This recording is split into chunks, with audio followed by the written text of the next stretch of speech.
Kizamde, hop on the beat!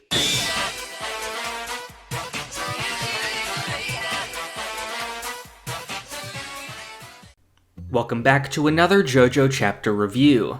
This time we'll finally be taking a look at the 6th chapter of Crazy Diamond's Demonic Heartbreak, the prequel to Part 4 starring Josuke and Hol Horse. Last month it was on hiatus, although we still got a new chapter of Thus Spoke Kushibe Rohan that month, so it wasn't completely empty. However, I think I'm really starting to warm up to this manga since I definitely felt its absence during that time.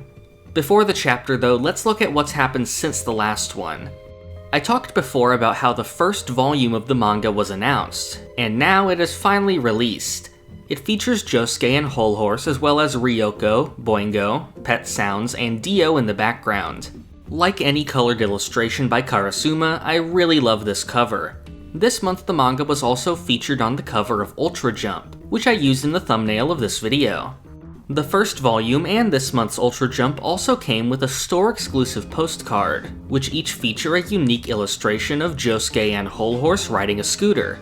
Funnily enough, it seems like the specific scooter they're riding is a Honda Dio, of course sharing a name with the series' antagonist. Now let's get to the chapter.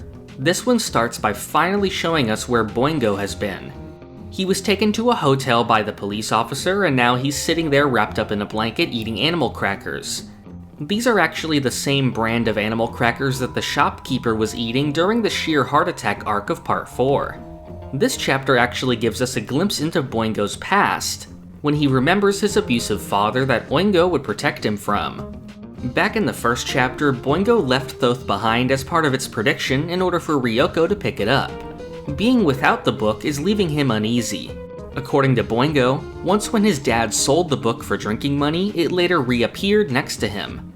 Boingo also says that while Dio and his minions believed the book was his stand ability, he thinks that isn't the case. Rather, it's more like the Egyptian god Thoth itself has chosen Boingo to watch over the book. This is actually an idea I theorized about in one of my earlier reviews, and an idea I've gotten into in some of my previous videos. That the Egyptian gods' stand users may actually be possessed by the power of the Egyptian gods themselves, and that in the distant past, similar stand users for each god served as the origin of that mythology. Similar to how Yoma in the Rohan chapter The Run became an avatar for the Greek god Hermes. Boingo believes that Thoth separated itself from him in order for him to be freed from the traumatic memory of Dio. He's worried that whoever has the book now may have to face off with the end of the prophecy and the wicked fate that is Dio. He considers leaving to go find the book, but after he remembers his brother, he can't bring himself to go. Then we go back to Hol Horse, who is explaining what he knows about Pet Sound's ability to Josuke. First, it attacks with voices, and anyone who hears these has to relive events from the past. Second, its effective range is likely only as far as the voices can reach. Third, it has voices stocked up from over 10 years ago. Fourth, the person who stole the parrot must be controlling what voice it uses for each situation. And finally, they still don't know how to deactivate the ability. Josuke points out that Hol Horse himself was able to escape the ability before, which happened earlier when he was able to escape after remembering Kakuin's final Emerald Splash. But Hol Horse says that he's still not sure how he did it. The two are hiding out in the subway, since they think the bird is less likely to appear underground. Josuke questions why Hol Horse isn't looking for Boingo right now, but while Hol Horse thinks he trusts Boingo's predictions, he thinks Josuke's better to have around instead since he can actually fight. They start talking about a plan for confronting the parrot in a wide open space with a lot of people, but the sound of a helicopter drowns out their words. The two of them start becoming scared and feeling the need to run. They realize that the helicopter sound was actually one of Pet Sound's voices, and that they're already under the effect of the ability. A large group of people in the subway start running away, getting chased by a helicopter. One person gets shot, but his wounds disappear soon after. At first I thought that this was because of Crazy Diamond, but Josuke himself is actually surprised by this, so it seems like it's just part of the ability. I think that since the helicopter itself is part of the illusion, it doesn't actually cause wounds, whereas someone controlled by the illusions, like the police inspector or Hol Horse, would actually cause injuries in other people when they carry out the memory. Hol Horse theorizes that the event they're reliving is a village being mowed down by a dictator's army. He thinks that since the parrot is from Egypt, it may have witnessed some conflict in Africa at some point. They realize that the subway is actually limiting their own movements rather than the parrot's. A crossbow bolt comes flying past them and hits a boy in front of Josuke. Seeing this causes Josuke to feel so much rage that he actually escapes the ability and his eyes return to normal. He quickly heals the boy, but then is shot by an arrow himself.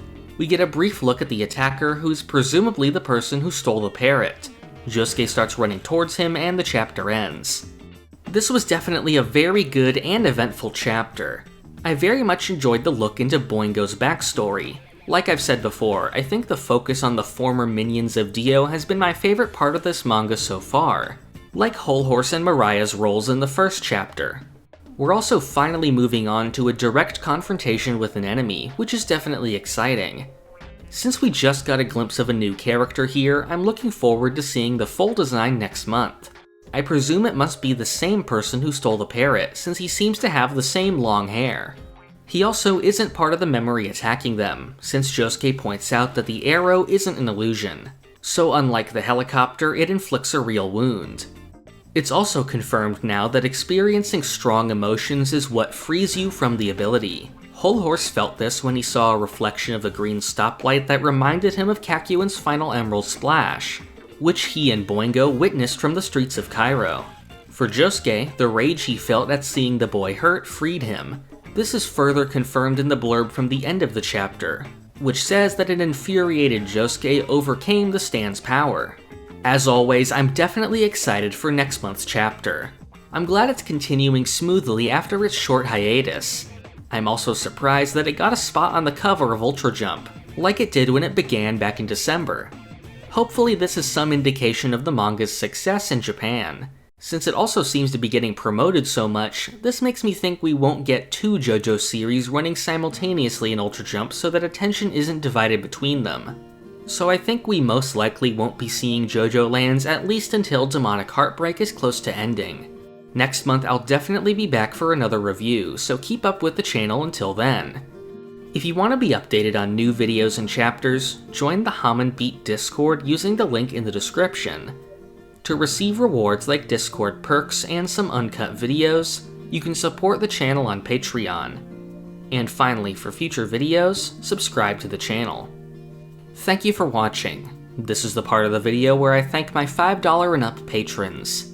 Thank you to Tony, the Owl God, Alex Ramirez, Doorbell, Monkman, Ashton Joseph Miller, Crayon, Rigo Vids, Sukato, Shane Giger, Sentai, Pumpkin Doge, Marrow, Bailey Smile, Ali, Almighty Quarth, Oof, PBA SVG, Cowrie, Jojo Agogo, Tucker Gold, Halil, Cake, Gatlin Grove, and Vess.